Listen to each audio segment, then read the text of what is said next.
Thank you, everyone, for staying with us on the program. My panel tonight, Mr. Cletus Obun, a former lawmaker and APC chieftain from our Abuja studio, and Mr. Biodun Showma here with me in our Lagos studio, a political analyst, a public affairs commentator. Thank you so much, gentlemen, for your time on the program. So much to talk about, little time, but let's get into it and get back into the conversation tonight. A lot of issues are raised post-June 12 commemoration, what the president did, and perhaps what came out of it, appreciation, some kind of appraise it for you. What comes out as a big lesson in this June 12 issue? I think the most important thing to learn from June 12 is the fact that the decision of the people at all times is supreme. You know, in all cases, it can get delayed, but eventually it will be actualized.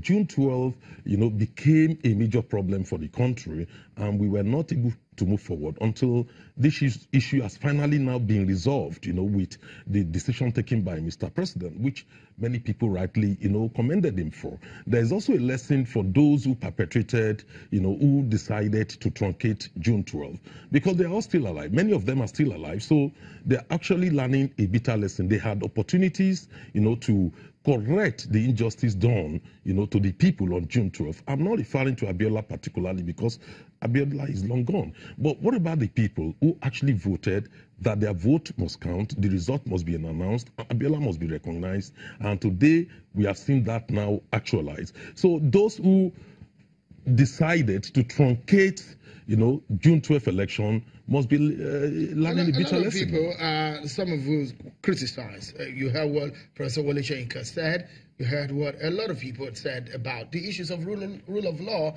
and the fact that the president needs to pay attention to it. Do you think that we are on the right track in that regard? Yes, Professor Wole Soyinka is quite right, because many people are concerned about not observing the rule of law. We've found a way of circumventing it.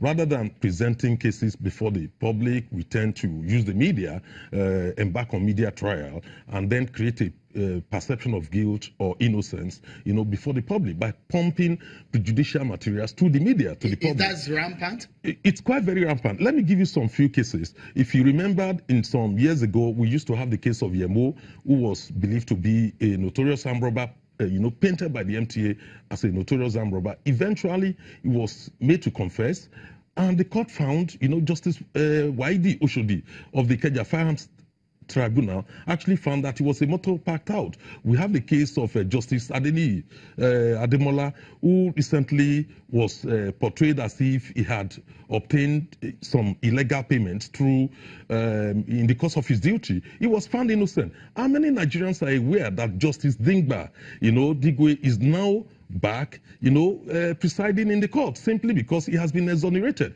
We have the case, and it really bothers me because when you see the case of Saraki, the way we're going about it now, by the police also engaging in media trial of Saraki. Is that a media trial? Oh yeah, it's a media trial. You need, because none of the accused persons have been arraigned before the court, one. Number two, even if you test the evidence itself, it only borders on circumstantial evidence. For instance, let me give you a good example. One, we've seen the picture of Saraki, you know, with some people portrayed to be the armed robbers, you know, during Saraki's daughter's wedding. How many people who attended Sarah Buhari's wedding, you know, to Indomie, who later committed or are found to have committed infractions, will be blamed on President Buhari? You cannot do that. The vice president's daughter, you know, got married to Bola Shagaya's son. Bola Shagaya is standing trial for corruption. How many people will say the vice president is guilty of corruption or he should be charged for corruption?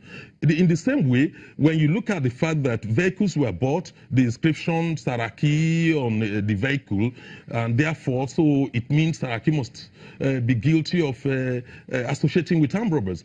We all know that if you remember the case of Maina, Rashid Maina, he had, you know, a sticker on his clothes, a lapel, you know, showing his support for Buhari. Does that mean that Buhari is guilty of pension fraud? Right. For instance, if I sponsored somebody to go on a pilgrimage and he was caught, you know, carrying heroin, did I pay him to go and carry heroin or to go on a pilgrimage? So these are germane issues which if we continue with media trial, what we are doing is we are undermining, the rule of law. Okay.